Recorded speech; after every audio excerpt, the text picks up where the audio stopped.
Ama namin Diyos, Yahuwah,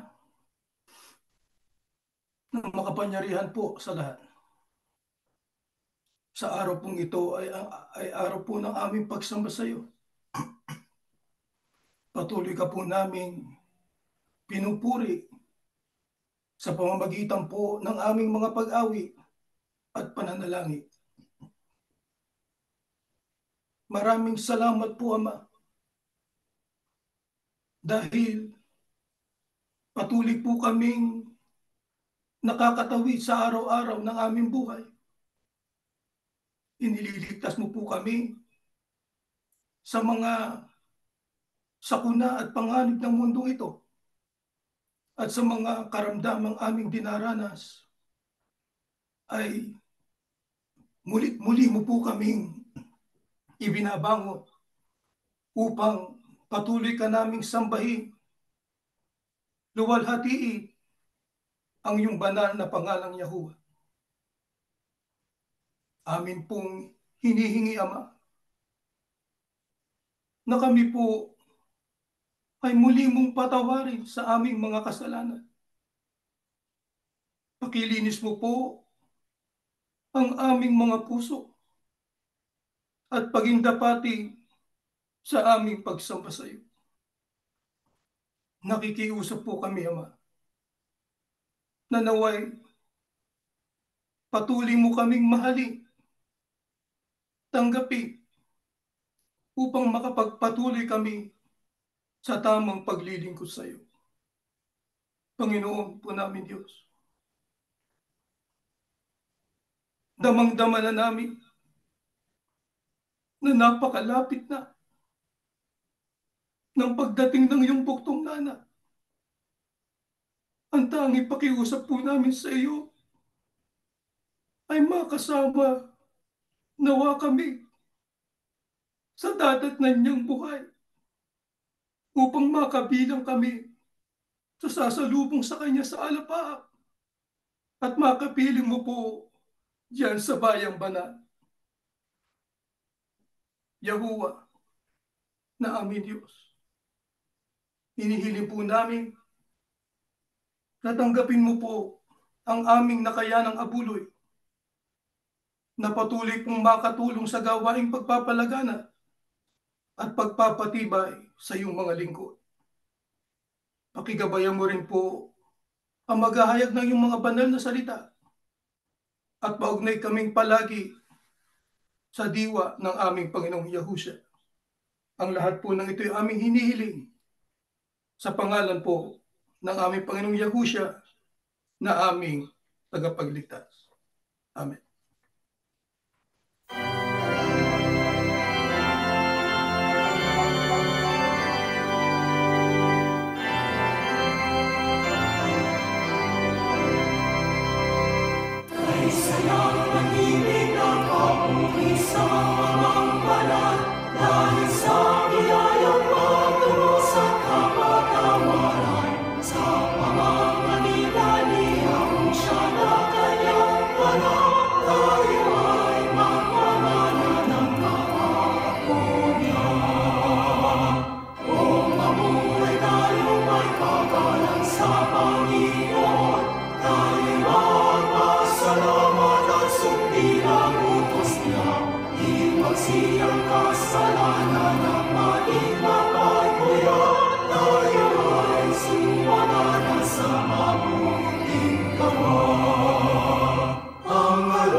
Mga mahal na kapatid, ang paksapo ng ating leksyon ngayon ay ang pag-aaral ng talatang Mateo 7:21. Ano po ba ang nalalaman ng Mateo 7:21? Next slide po.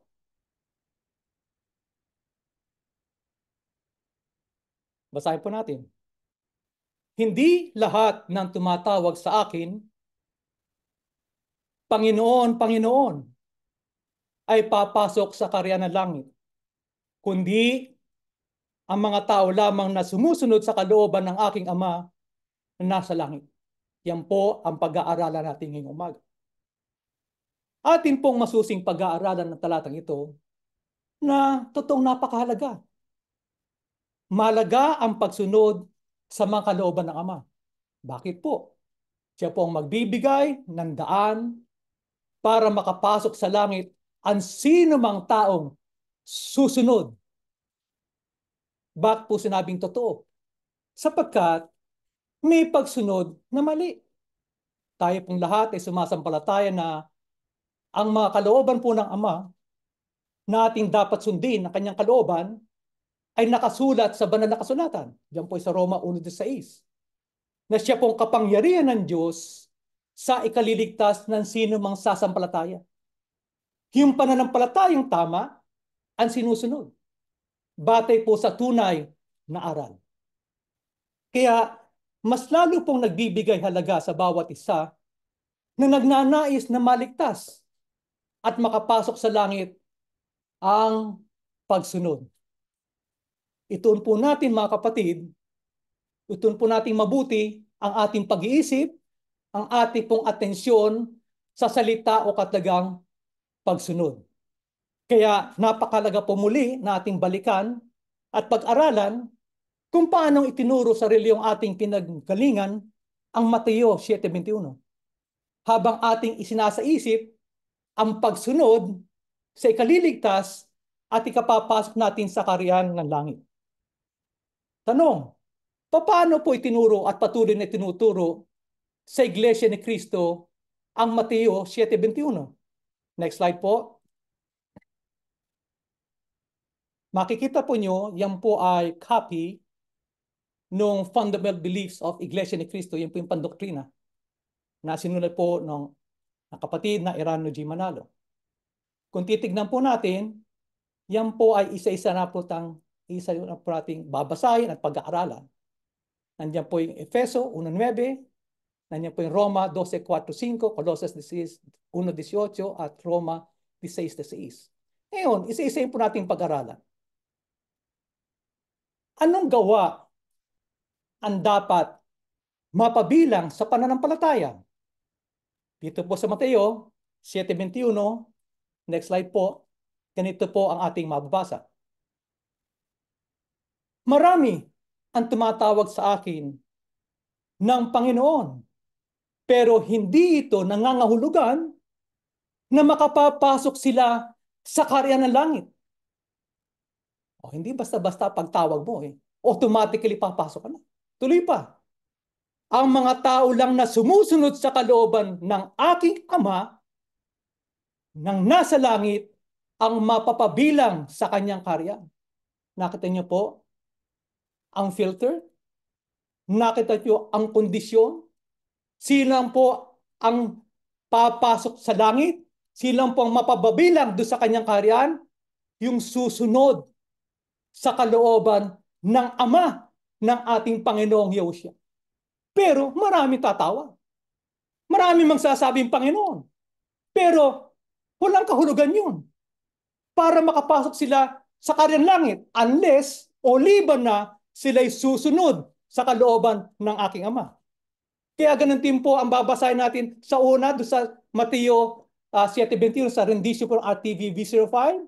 Hindi lahat ng tumatawag sa Panginoon, Panginoon ay papasok sa kaharian langit, kundi ang mga tao lamang. Nakita niyo? Tao lamang. Sinong tao lamang ang papasok sa kaharian langit? Yung sumusunod sa kalooban ng aking Ama na nasa langit.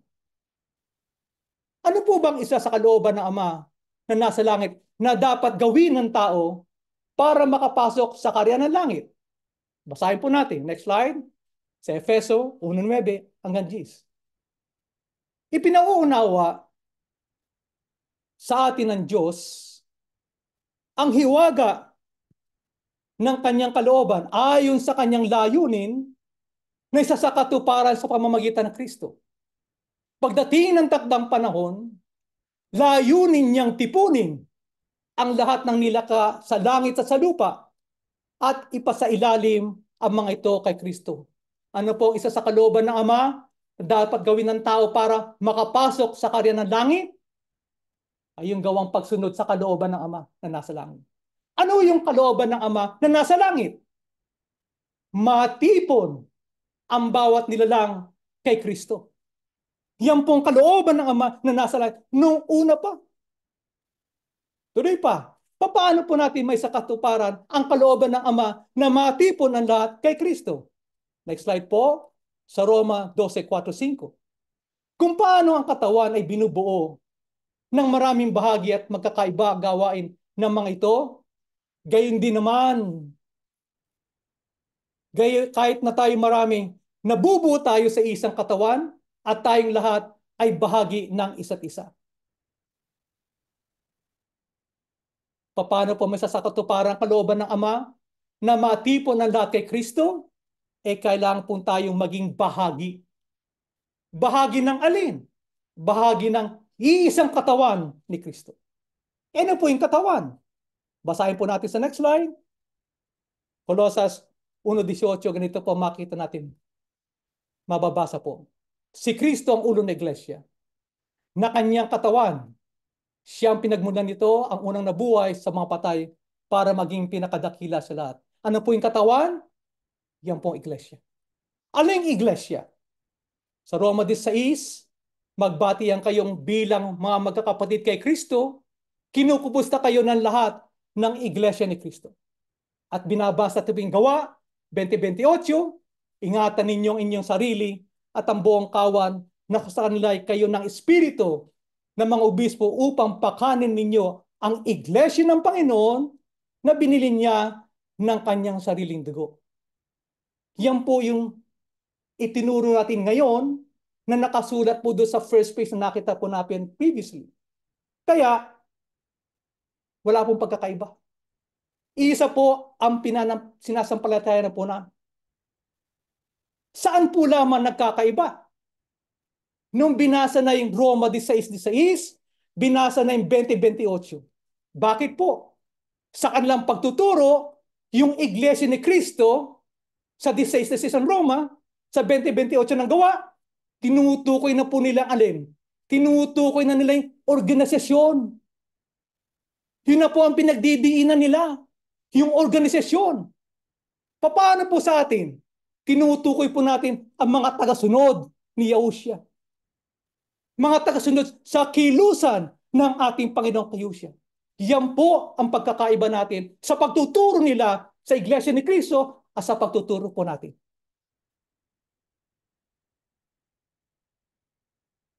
Kaya, next slide po. Basahin po natin yung susunod na slide.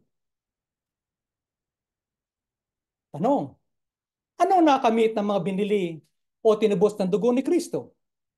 Sa Hebreo 9:14, ganito po ang ating mababasa.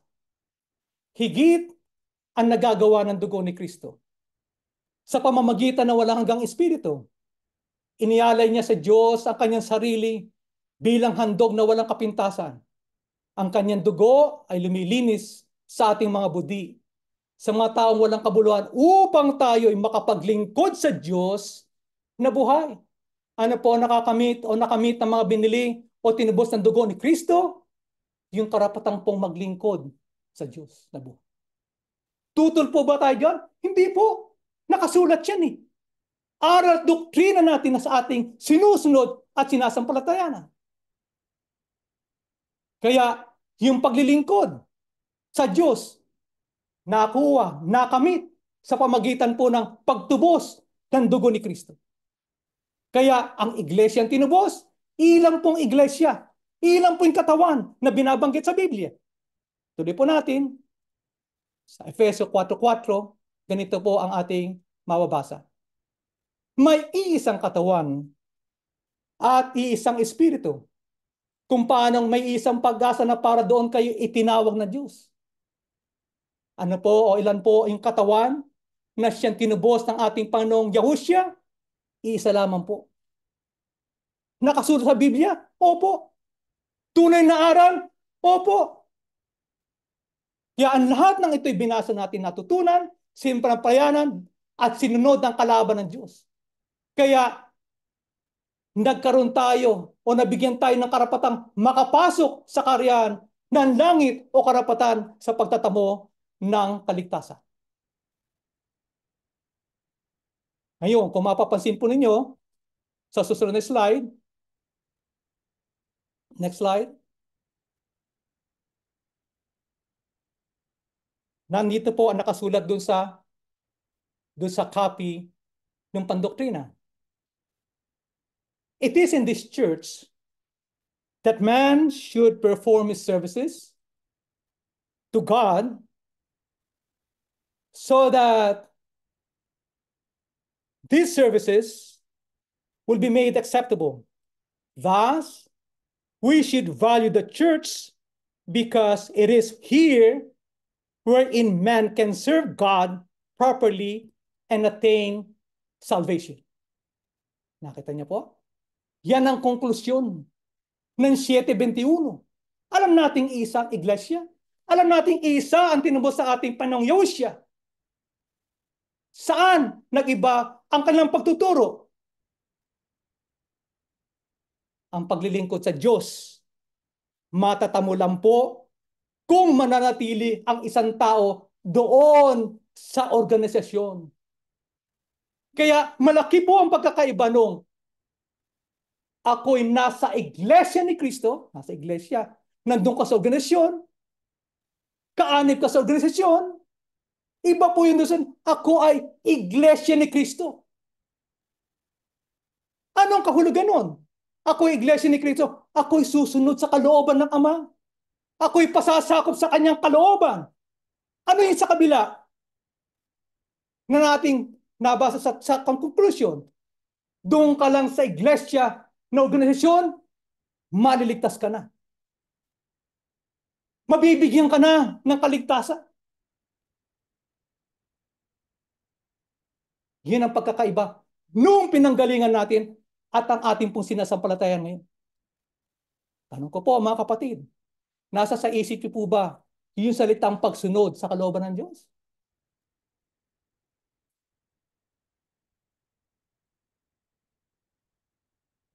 Tuloy pa natin. Anong hula po ang natupad sa iglesyang hinulaan sa malayong silangan? Next slide po, sa Isaiah 24:15-16, ganito po ang ating mabasa. Kaya't mula sa silangan, ay luwalhatiin niyo si Yahuwah sa mga puno ng dagat. Ang pangalan ni Yahuwah, ang Diyos ng Israel. Mula sa kaduluduluang bahagi ng lupa, ay nakarinig kami ng mga awit ng papuri ng kalulatian sa matuwid. Ngunit aking sinabi, nangihina ako. Nangihina ako. Kahabag-habag ako sapagkat ang mga taksil ay gumagawa ng kataksilan. Ang mga taksil ay gumagawa ng may lubang kataksilan. Ano po ang hula na tupad doon sa iglesia, doon sa organisasyong hinulaan sa malayong silangan? Napakalina. Tayo po ay sumunod tayo sa kalooban ng Diyos na matipon sa iglesia. Nakasama tayo sa hinulaan sa silangan, sa mga puno ng dagat. Nakasama tayo doon sa kaduluduang bahagi ng lupa, kasama tayo nagpupuri kay Yahuwah. Saan po tayo hindi napasama? At doon sa hula, doon sa second part ng verse 16. Ano po yun? Yung kataksilan. Hindi tayo doon napasama. Sa ginawang kataksilan, sa ibang rendition ng Biblia, kataksilan ng mga manggagawa. Anong uri ng pagtataksil ang ginawang pagtataksil kay Yahuwah? Sabi diyan, no? Hindi lamang karaniwang pagtataksil.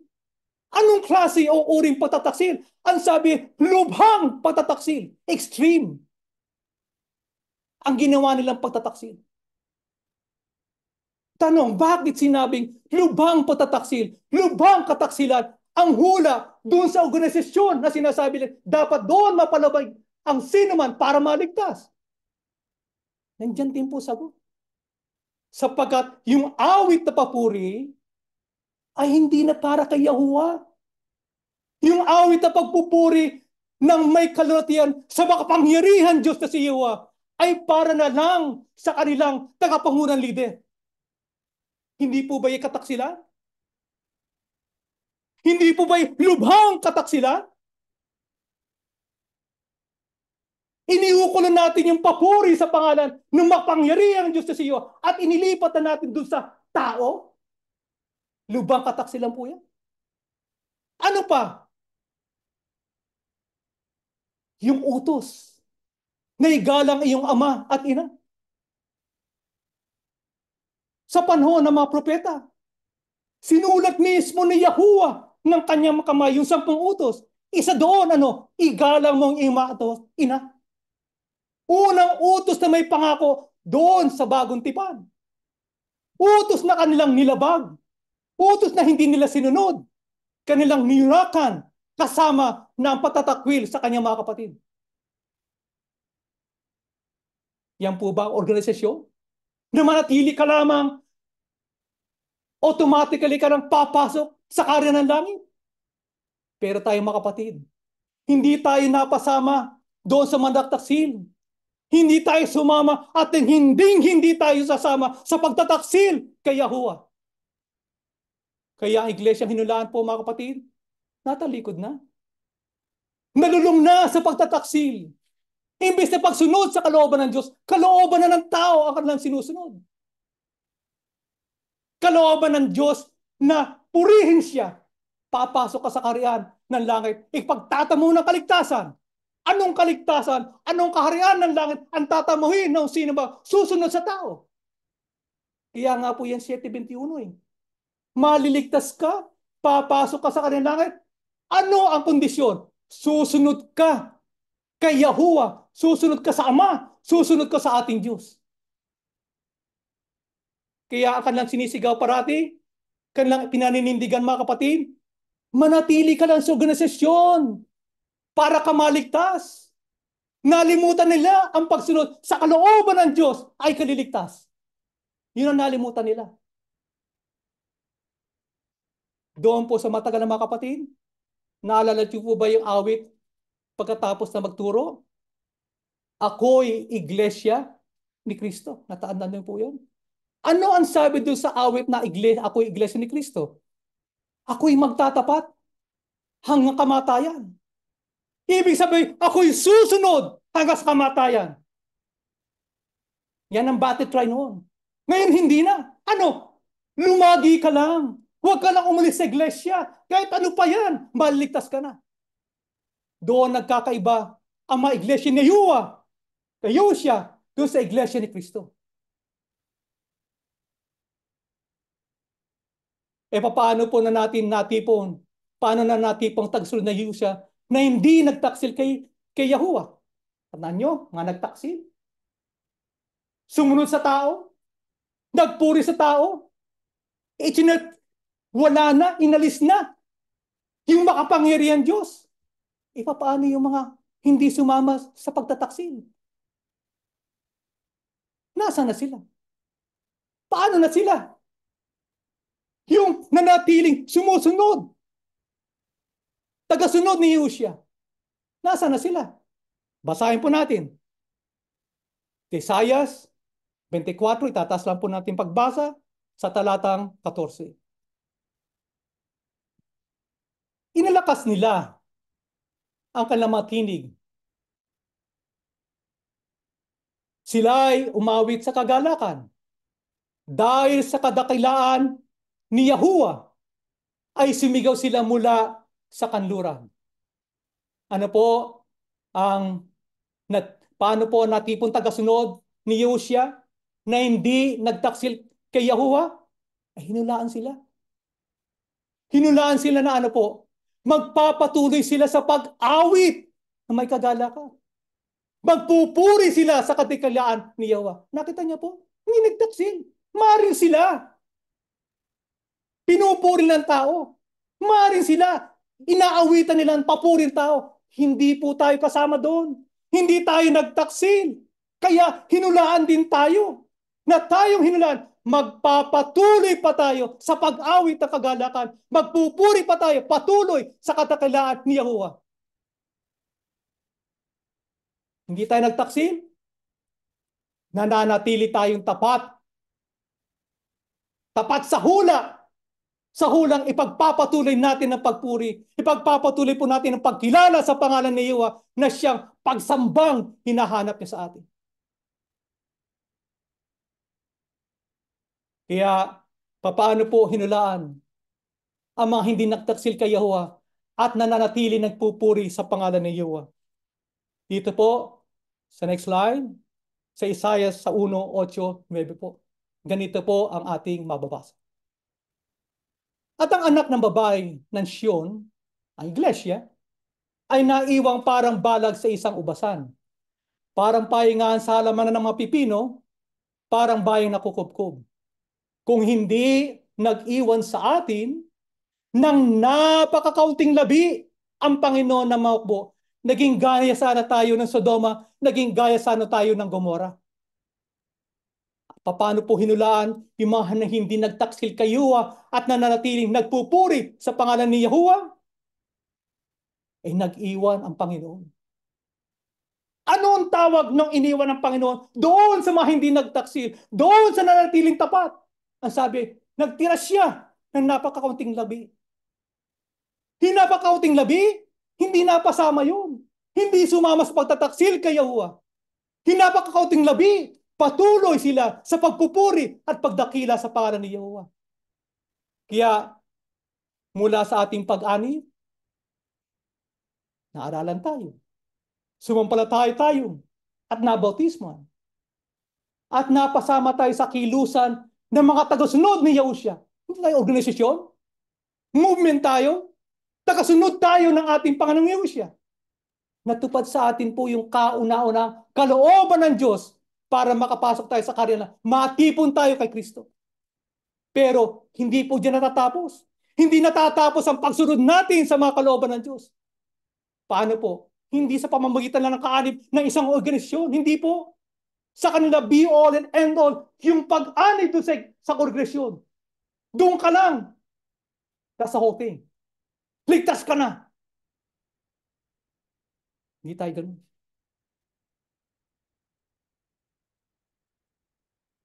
Kanila basta kahit na manatili sa kongregasyon, kahit nagtaksil na, kahit natalikod na, ano kanilang isipan? Ano yung kanilang paninindigan? Ligtas pa rin kami. Kaya yun ang pagkakaiba mula pa mga kapatid.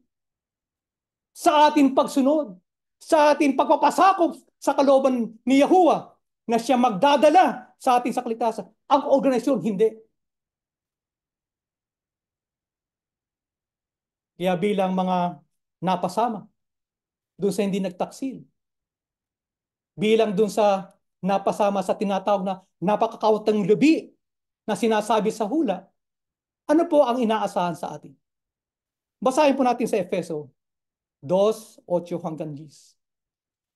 Sapagkat dahil sa kagandahang loob ng Diyos, kayo ay naligtas sa pamamagitan ng pananampalataya. At ito'y kaloob ng Diyos at hindi mula sa inyong sarili. Kaya ang pagkakaalib natin, pagkakatawag natin sa napakakaunting labi, ano po yan? Kaloob ng Diyos. Hindi mula sa ating sarili. Tuloy pa natin. Hindi ito bunga ng inyong mga gawa, kaya't walang may pagmamalaki ang sino man. Kung ano tayo ngayon ay gawa ng Diyos. At sa pakikipag-isa natin kay Yahushua Kristo, ay nilikha niya tayo para sa mabubuting gawa na inihanda niya nung una pa man upang gawin natin. Paano po? Ano po inaasahan sa atin? Bilang napasama doon sa hindi nagtaksil? Bilang napasama doon sa napakakaunting labi? Sabi po diyan, nananatili tayo sa pakikipagkaisa kay Yesu Kristo. Hindi tayo nananatili nakikipagkaisa sa organisasyon. Nananatili tayong nakikipag-isa kay Yesu Kristo. Gawa-gawa po ba natin yan? Hindi. Nakasulat na malinaw. Nakikipagkaisa tayo kay Yesu Kristo.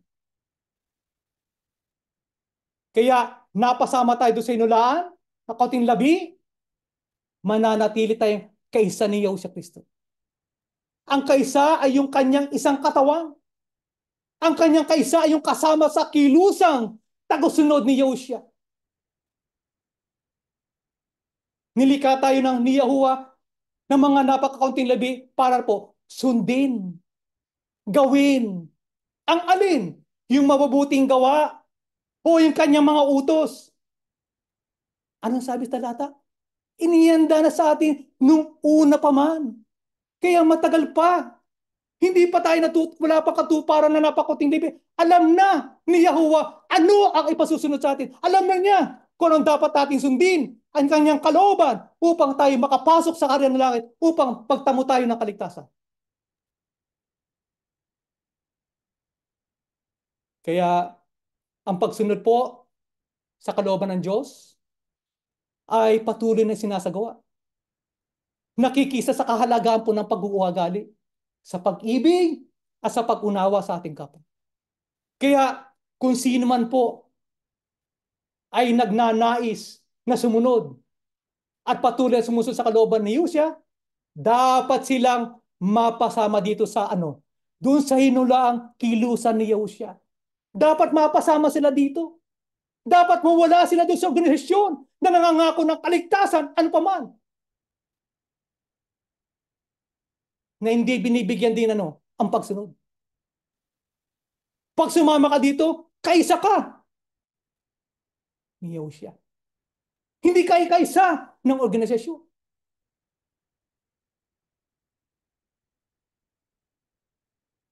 Ang tanong po ano ang mabuting ibubunga kung tayo po ay kausa ni Yesu Kristo? Basahin po natin doon sa Efeso 4:13 hanggang 14 po. Hanggang makarating tayo sa pagkakaisa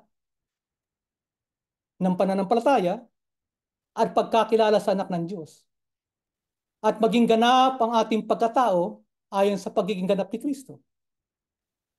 Nang sa gayon, hindi na tayo magiging tulad ng mga batang madaling matangay ng sari-saring aral.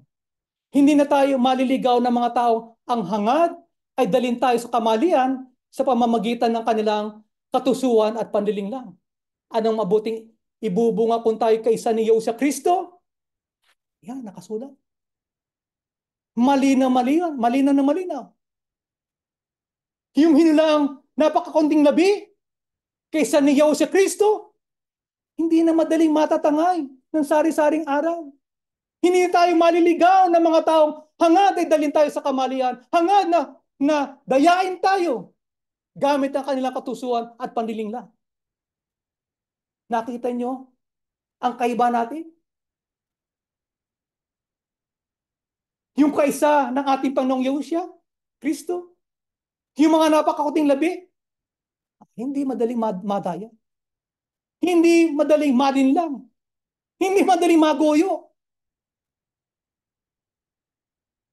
Kaya nakita yung pagkaiba. Yung ayaw sumama dito, sila yun. Yung ayaw sumama sa kilusang ito ni Yusa, madali silang malinlang, parati silang nasa kamalian. Wala sa kanila yung ugaling beryano. Ano yung ugaling beryano? Naging tayo na bilang kakaunting labi. Nagsasaliksik tayo. Sinasaliksik natin yung tunay na aral na kaisa ni Yehosya. Kaya hindi tayong dating we take things at face value. Ano ibig sabihin nun? Kung ano na lang ang sabihin na nagtuturo, ayun na. Hindi po ganun dito. Dito'y biryano ang ating espiritu. Sasalaksikin natin kung tama at mali. Para Para hindi tayo maling lang. Kaya yung gustong sumama dito, nanyanya namin kayo. Para Hindi kayo mapasama doon sa nalinlang. Hindi kayo mapasama sa nadaya. Na ano? Mapaanib ka lang sa organisasyon. Ligtas ka na.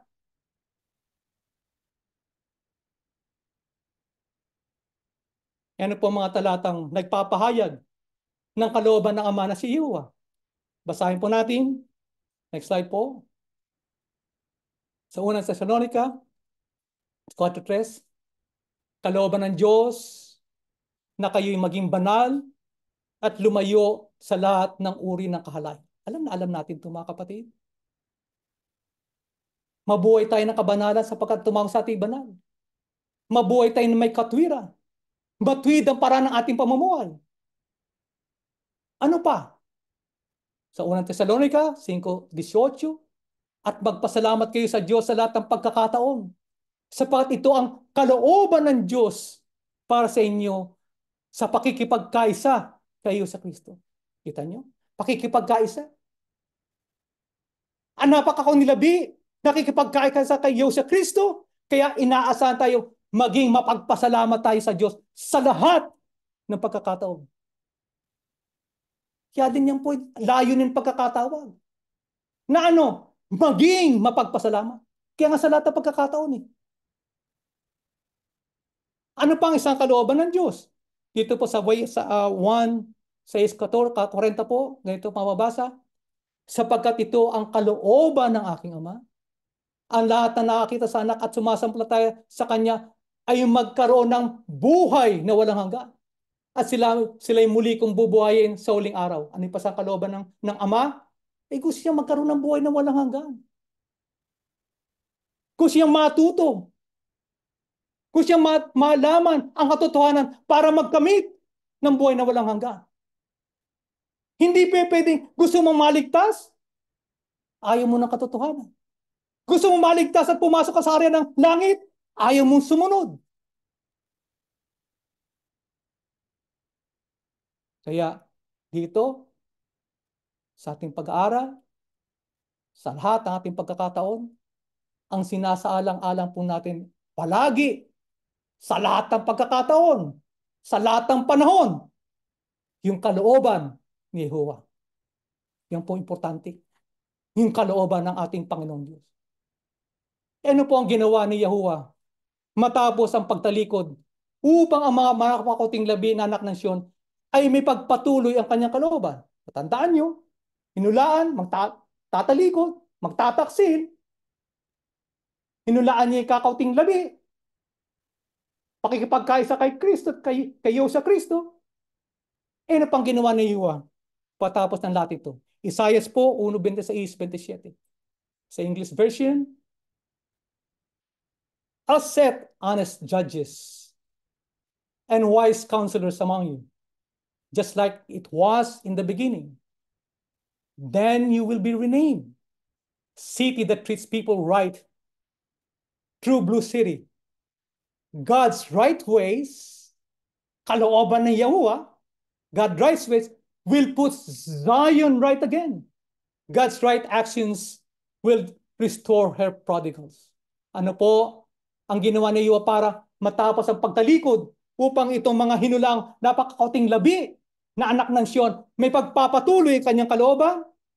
Ang sabi ni Yahuwah ay maglalagay siya ng hukom gaya ng una. Maglalagay siya ng tagapayo gaya ng una. Ano pa? Papalitan niya yung pangalang Iglesia ni Kristo. Anong ipapalit? Iglesia ni Yahushua. Ano pa? Yung katwiran, yung kalooban na Yahuwah, siyang magdadala sa kaligtasan, siyang magdadala sa kaharian ng langit, yun ang gagabay sa atin. Sa ating mga hinulang napakakauting labi. Yan pong gabay po natin mga kapatid. Teka muna. Bakit kinakailangan pa nibayhin o palitan ni Yahuwah yung pangalan ng mga tagasunod ni Yahushua Kristo? Bakit pa? Why is there a need? Bakit kailangan pa? Mahalaga po ba yan? Basahin po natin sa Mateo 1:21 at saka Gawa po 4:12. Datapwat, samantalang pinag-iisip niya ito, Narito, ang isang anghel ng Panginoon na napakita sa kanya sa panaginip na nagsasabi, Jose, anak ni David, huwag kang mangamba sa pagtanggap ka Maria na iyong asawa sapagkat ang kanyang dinadalang tao ay sa Espiritu Santo at siya ay manganganak na isang lalaki at ang pangalang itatawag mo sa kanya ay Yahushua sapagkat ililigtas niya ang kanyang bayan sa kanilang makasalanan. Tuloy pa, 4:12. Bakit Yahushua? At sa kanino mang iba ay walang kaligtasan sapagat walang ibang pangalan sa sinong ng langit na ibinigay sa mga tao na sukat natin kaligtas. Bakit po kailangan pa na ibahin o palitan ni Yahuwah ang pangalan ng mga tagasunod ni Yahushua? Sapagkat yung pangalan pong Yahushua, yung pong ibinigay ng ating Panginoong Yahuwah. Yung Yahushua, yung pangalan sa ikaliligtas. At hindi ang titulong Kristo o Mesyas. Kaya nga sabi, walang pangalan na ibinigay sa atin sa ilalim ng langit na sukat natin ikaligtas.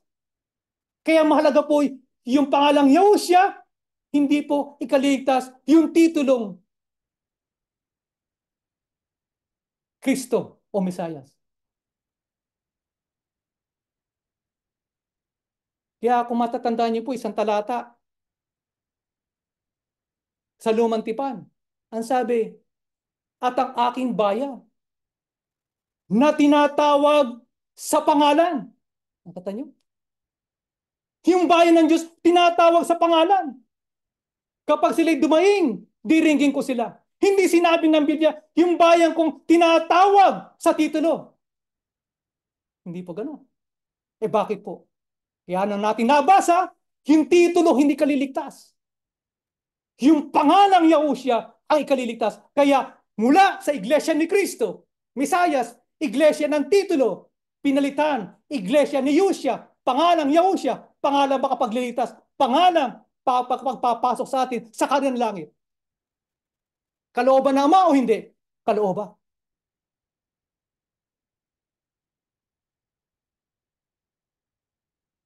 Kaya ano pong nahayag? Sa pagsunod sa kalooban ng Amang Yahuwah. At tandaan nyo, Mateo 7:21, itutuloy lang po natin. Tanong ulit, anong nahayag sa pagsunod sa kalooban ng Amang Yahuwah? Basahin po natin. Next slide, please. Marami ang nagsasabi sa akin sa araw na iyon, Panginoon, Panginoon, hindi ba nagsipanghula kami sa iyong pangalan? At sa pangalan mo'y nagpalabas kami ng mga demonyo. At sa pangalan mo'y nagsigawa kami ng maraming gawang makapangyarihan. At kung magkagayoy, ipahayag ko sa kanila. Kailanman hindi ko kayo nakikilala. Magsiliyo kayo sa akin, kayong manggagawa ng katampalasanan. Ano po ang nahayag sa pagsunod sa kalooban ng Amang Yahuwah? Nahayag kung sino ang kay Kristo. Nahayag kung sino ang kanyang mga tagasunod. Nahayag kung sino kanyang kaisa sa kanya, sa ating Panginoong Yesu Kristo. Nahayag yung kaibahan ng gumagawa ng kalooban ng Diyos at ang gumagawa ng katampalasanan.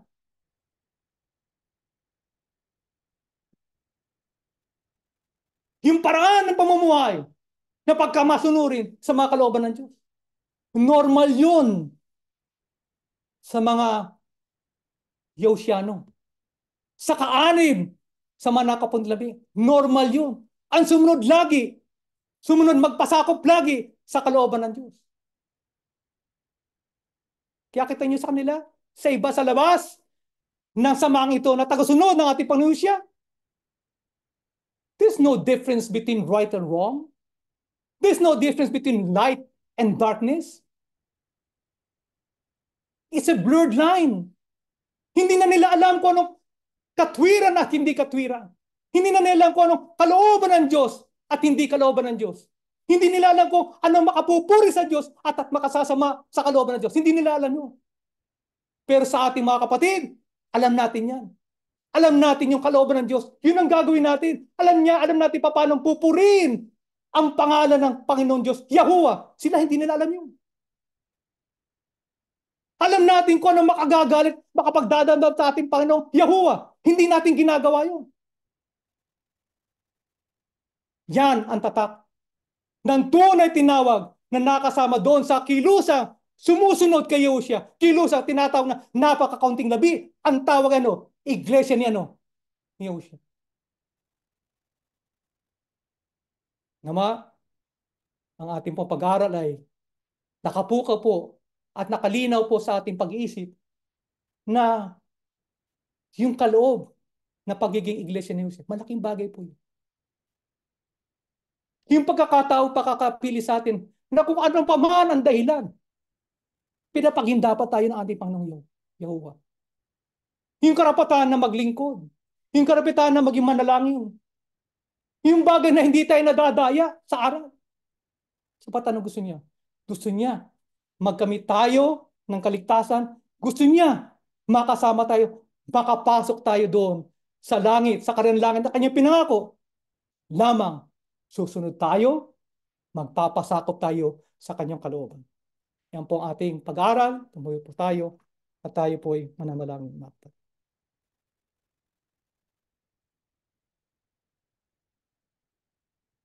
Panginoon po namin Yahuwah, maraming salamat po sapagkat niloob mo na magtipon muli kami. Niloob mo mapakinggan namin ang iyong mga aral. Katotohanang magdadala sa amin sa aming kaligtasan. Katotohanang magpapapasok sa amin sa iyong karyan ay pinako mo. Salamat pong muli. Napakapalad namin. Pinili mo kami. Hindi namin alam kung bakit. Alam namin makasalanan kami. Alam namin marami kayong pagkukulang sa iyo. Pero totoo napakabait mo sa amin. Itinuro mo sa amin ang daan. Isinama mo kami sa hinulaan. Napabilang kami sa napakakutang labi na hinulaan mo. Patunay na ito'y sa iyo. Patunay na nagmamahal ka sa amin. Patunay na kapag hinulaan, minahal mo. Patuloy na iibigin mo kami. Patuloy na alalahanin mo kami sa bawat sandali ng aming buhay. Narito kami, Panginoon. Kita mo kami. Kita mo ang aming puso. Hindi kami makapagtatago sa iyo. Pero makikita mo sa aming puso. Hindi kami nagtaksil sa iyo. Hindi kami napasama sa lumaban sa iyo. Nanindigan kami. Nagpagpatuloy kami sa pagpuri sa iyo. Nagpakilala ka sa amin. Kaya hindi kami nagluluba, hindi kami tumitigil na pagpuri sa iyong pangalan sa pamamagitan ng aming pag-awit, sa pamamagitan ng aming pananalangin, sa pamamagitan po ng matuwid na pamumuhay na hinahanap po. Sapagkat Ama Yahuwah, ikaw po, ikaw po ang lahat sa amin. Ikaw po ang Diyos na makapangyarihan sa lahat. Ikaw po ang buhay namin. Kaya Ama, salamat po kapag binadalaw mo kami ng iyong sandong espiritu. Salamat po kapag sinasamahan mo kami sa aming pagsamba. Sapagkat sa aming pagsamba, hinahanap ka po ng aming kaluluwa. Hindi lamang po sapagkat kami sasambat pupuri sa iyo. Sapagkat hinahanap kami sapagkat marami kaming pangangailangan na alam namin ikaw lamang po ang tanging makapagbibigay. Mga sulit na rin namin ikaw lang po ang may solusyon. Mga kapatid namin na may mga karamdaman. Kapatid namin nagnanais pa magpatuloy na maglingkod sa iyo. Ama, tulungan mo sila. Pagalingin mo sila sa kanilang karamdaman. Tulungan mo sana mga nawawalan ng pag-asa. Tulungan mo po ang mga dumara sa pag-iikaw sa buhay. Ama namin banal, Ama naming Yahuwah. Alalahanin mo sana ang pangako mo sa amin. Alalahanin mo sana ang hula mo sa amin na hindi mo kami pababayaan. Hindi mo kami iiwan. Ihahatid mo kaming mapayapa patungo sa araw ng aming kaligtasan. Isasalubong mo kami sa aming Panginoong Yahushua. Bibigyan kami ng putong ng buhay na walang hanggan. Sasama na kami sa bayang banal. Hindi na kami maghihirap. Hindi na kami iiyak. Parating lang kaming masaya sapagkat ikaw ang aming Diyos. Maglilingkod na lang po kami sa araw-araw. Pupurihin ka po namin ay iyong banal na pangalan. Kaawaan mo kami. Kaawaan mo po ang aming mga kamahal sa buhay na wala po sa ganitong pagkakilala. Wala namang kaming magagawa sapagkat ikaw ang tumatawag sa mga tao. Ikaw ang nagbibigay ng kaligtasan. Ang magagawa lang po namin sa iyo ay pakiusap, manalangin, humingi ng awa, humingi ng tulong, pamanaming Yahuwah. Isama mo sa sila sa kilusang ito. Maging kaisa sila ng ating Panginoong Yahushua upang kung kami nagkakasama sa buhay nito, sa bahayang banal na pinangako, magsasama pa din kami. Sama-sama kaming sasamba, pupuri at dadakila sa iyong pangalan. Pangako namin sa iyo, kayamang tinawag mo kami, yayamang hindi kami nagtaksil sa iyo, mananatili kami tapat sa iyo. Hindi ka namin pagtataksilan. Hindi kami uurong, Ama namin. Maglilingkod kami ng tapat sa iyong banal na pangalan. Basbasan mo sana ang aming handog. Panginoon, papagindapatin mo sana upang maganda pong aming pagtitipon, ang aming pong pagsaba sa iyo, sapagkat ikaw po ang aming Diyos. Ang aming Diyos na Yahuwah, ang Ama namin, na mabait sa amin, na kumakalingat, umiibig sa amin sa araw-araw. Umaasa kami na matibay. Tinanggap na po namin ang lahat ng aming pakiusap at panalangin po sa iyo. Sapat ang lahat at ng ito'y aming inihiling at pinakikiusap sa tanging karaputan po lamang at pangalan ng aming Panginoon at pagligtas, ang Panginoon po namin Yahuwah sa Kristo po. Amen.